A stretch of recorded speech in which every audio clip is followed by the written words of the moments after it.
Nicaragua is known for its volcanoes and lakes, especially Lake Nicaragua, so large it looks like an ocean. It's where fisherman Pedro Paulo Espinosa has been making his living since he was 13.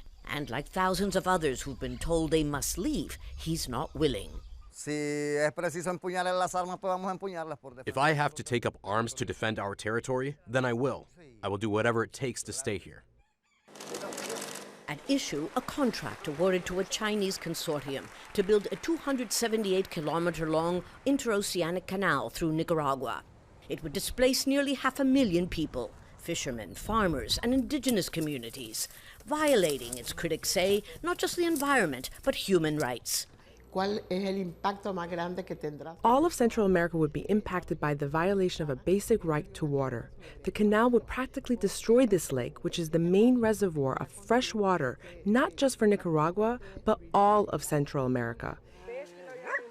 The Paris-based International Federation of Human Rights says that the $50 billion canal contract violates the Constitution of Nicaragua by denying rights to property, adequate housing, work, water, and food.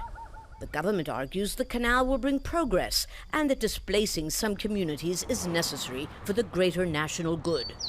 The canal contract allows for the construction of 10 other major projects, including airports, 2 deep-water seaports, free trade zones, and tourist resorts along the banks of this pristine lake. Even though the canal contract was signed 2 years ago and Nicaraguans told that the first ship would be sailing through this lake by 2019, construction hasn't even started. And all this is adding fuel to the ever-mounting suspicion that the whole thing may be a moot point because there won't be a canal. Locals and legal experts believe it's all about acquiring Nicaragua's best land for the other investments. Basically, that contract allows this private investor to benefit out of this without even having the obligation to build up the water canal. Isaac Flores' family has lived by the lake and in this house for 4 generations. Yet he says he's been told he must leave without adequate compensation and nowhere to go. We don't know if there'll be a canal or not. What we do know is that they are expropriating these lands, giving them to foreigners and leaving us homeless without a place for our happiness.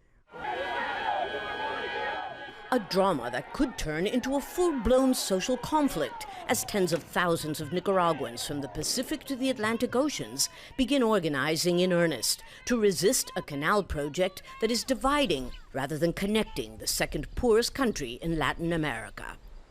Lucia Newman, Al Jazeera, Obrajuelo, Nicaragua.